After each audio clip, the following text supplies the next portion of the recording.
Percaya patut berbangga hati dan bersuka cita karena kita punya Tuhan yang hidup dan berkuasa.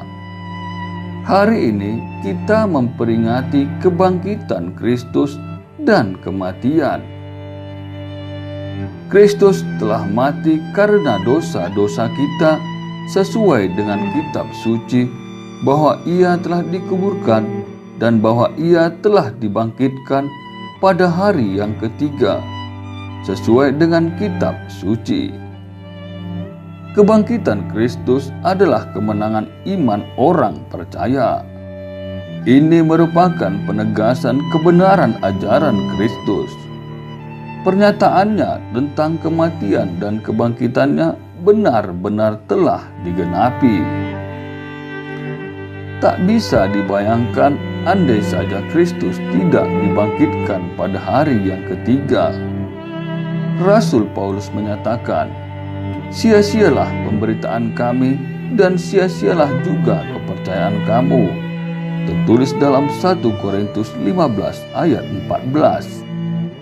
Jadi, jika Kristus tidak bangkit pada hari ketiga, sia-sialah jerih lelah dan pengorbanan para hamba Tuhan, penginjil atau misioner memberitakan Injil sampai ke pelosok, pedalaman, pegunungan, pedesaan, mengarungi laut dan samudra, bahkan sampai ke seluruh penjuru ujung bumi ini. Inilah yang membedakan kekristenan dan kepercayaan yang lain. Iman Kristen adalah iman yang berdiri atas kebangkitan Kristus.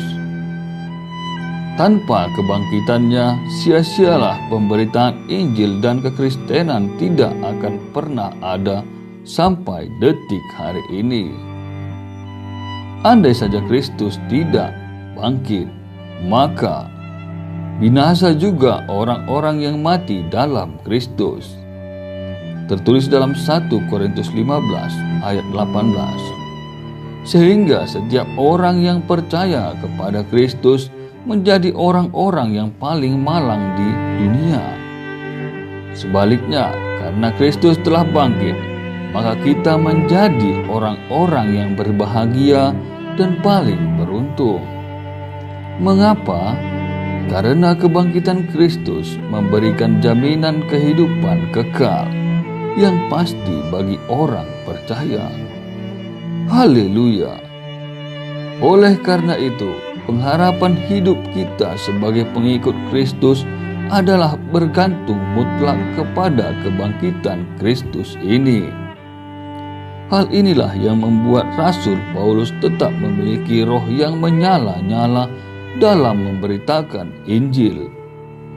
Sekalipun harus diperhadapkan dengan ujian dan tantangan yang tidak ringan. Efesus 2 ayat 6. Karena Kristus sudah bangkit, maka Ia akan membangkitkan kita juga dan memberikan tempat bersama-sama dengan Dia di sorga. Amin.